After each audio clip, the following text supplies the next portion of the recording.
안녕하세요. 9월 4일 수요일입니다. 원래는 우리가 장마하면 6월 말부터 7월 말까지 한 달 정도 이게 장마 기간으로 했는데, 이게 왜 기후 변화에 의한 현상인지 이제 가을 장마라 그래요. 몇 년 전부터 이렇게 보면 사실 장마철, 통상적인 장마철에는 비가 많이 안 오고, 그리고 장마가 끝난 다음에 뭐 8월 말에서부터 이렇게 비가 자주 온다든가 하는 것으로 좀 이렇게 기후의 변화가 오는 게 아닌가 싶은 생각이 들고, 올해에도 가을 장마라 그러더라고요. 뉴스에 나오는 걸 보니까. 그래서 이게 계절적으로 날씨가 참 좋을 때인데 이게 장마라고 하는 이야기가 참 맞지 않는 건데, 또 이런 식으로 기후가 변하는 것이 아닌가. 또 어떤 사람들은 일부에서는 이제 우리 한국도 저 베트남이나 이런 데처럼 동남아시아처럼 아열대성 기후로 바뀔 수 있다라고 예상하는 사람들도 있더라고요. 이게 좋은 건 아니라고 봅니다. 기후가 변화된다고 하는 것이 여러 가지 환경 파괴에 의해서 오는 어떤 현상들이기 때문에 이게 결코 좋은 일은 아니라고 봐요. 그러면 왜 이렇게 기후변화, 환경 파괴 이런 것들이 오겠습니까? 영적인 환경이 파괴되니까 다 육적으로도 다 그렇게 똑같이 가는 것이 아니겠는가, 이렇게 생각도 하게 됩니다. 아무튼 우리가 하나님의 은혜로 늘 살아야 되겠고, 이렇게 과거와 달리 우리가 살아가고 있는 어떠한 환경들이 이렇게 바뀌고 있는 것을 보면서 영적인 환경들도 많이 바뀌었겠구나, 이렇게 생각하시면 일치되지 않을까 싶습니다. 그래서 육적으로도 환경 파괴가 문제가 되고요. 과거에 그렇게 지금까지 환경단체나 환경보호에 앞장서는 여러 환경론자들이 많이 말을 했었죠. 댐을 막으면 안 된다, 자연을 훼손하면 안 된다,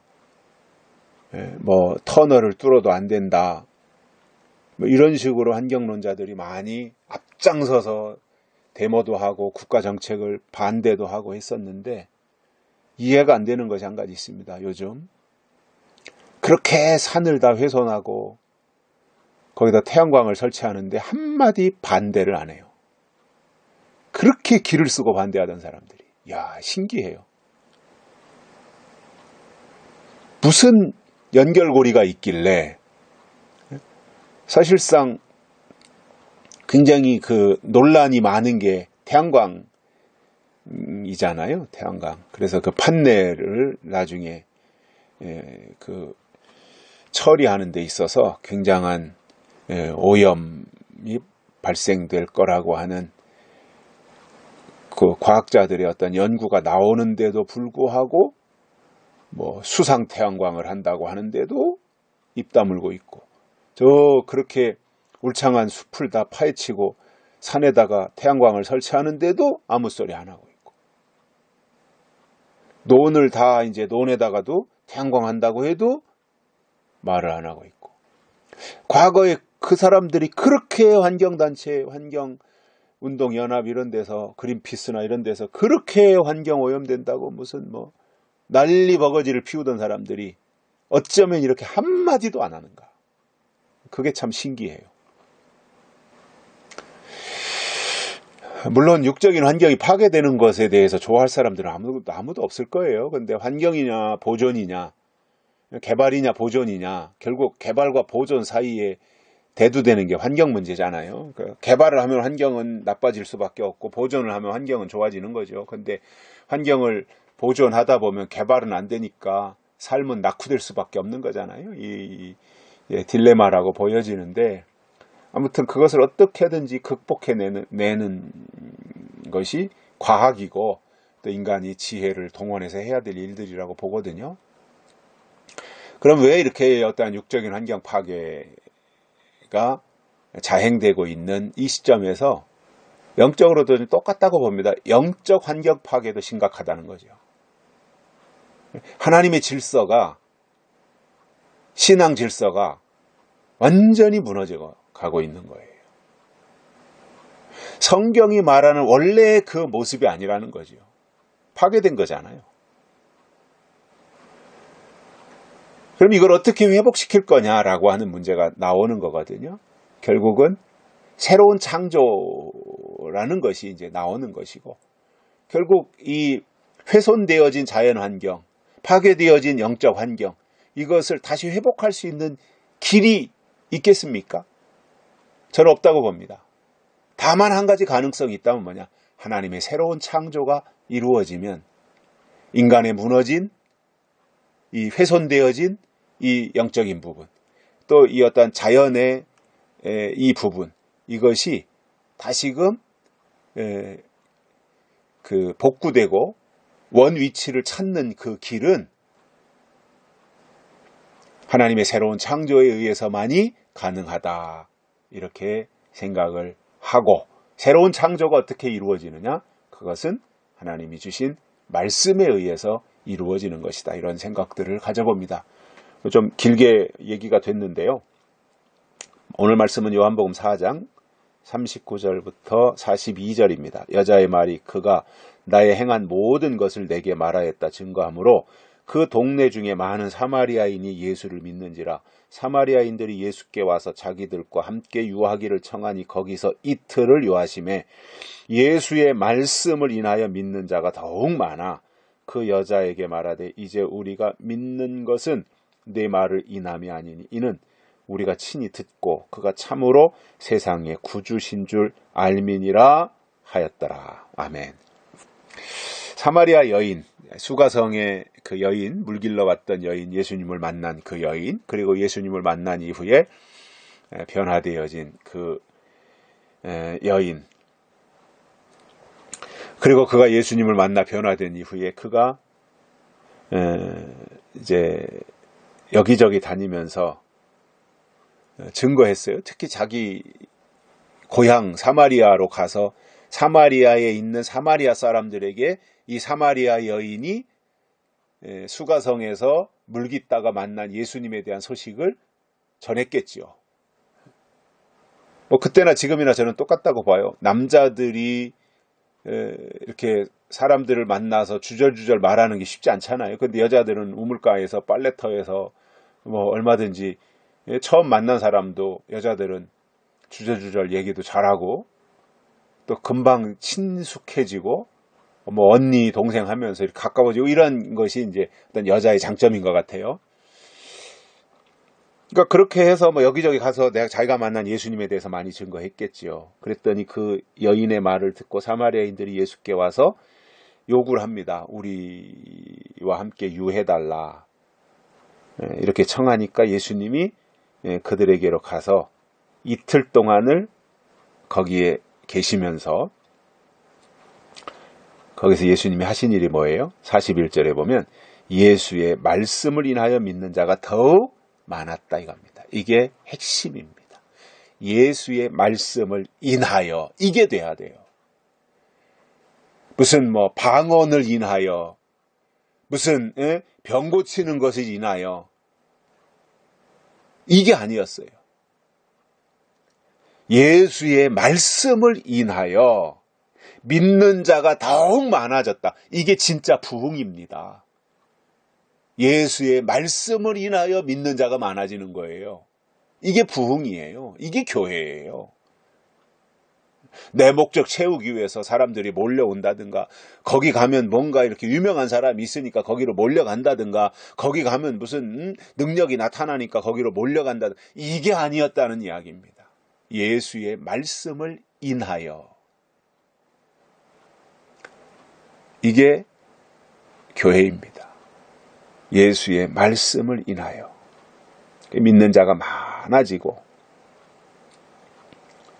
그랬더니 그 믿는 자들이 예수님 말씀 때문에 이제 그 확신을 가지고 예수를 믿게 되는 그 사람들이 42절에 보면 그렇게 말합니다. 그 여자에게 말하되, 물길로 갔던 그 여자에게 말하되, 이제 우리가 믿는 것은 내 말을 인함이 아니니 너는 이제 소개자에 불과하다. 너는 예수님을 소개했고 예수님에게로 우리를 인도한 거고 이제 내 역할은 끝난 거 아니냐. 이제 우리는 내 말 때문에 예수님을 믿는 것이 아니다. 너는 내 역할은 우리를 여기로 인도하는 거, 안내자의 역할, 그것이 내 역할은 다한 것이고 내 말을 인함이 아니니 이는 우리가 친히 듣고, 자기들이 직접 예수님에게서 들었어요. 친히 듣고 그가 참으로 세상의 구주신 줄을 알미니라.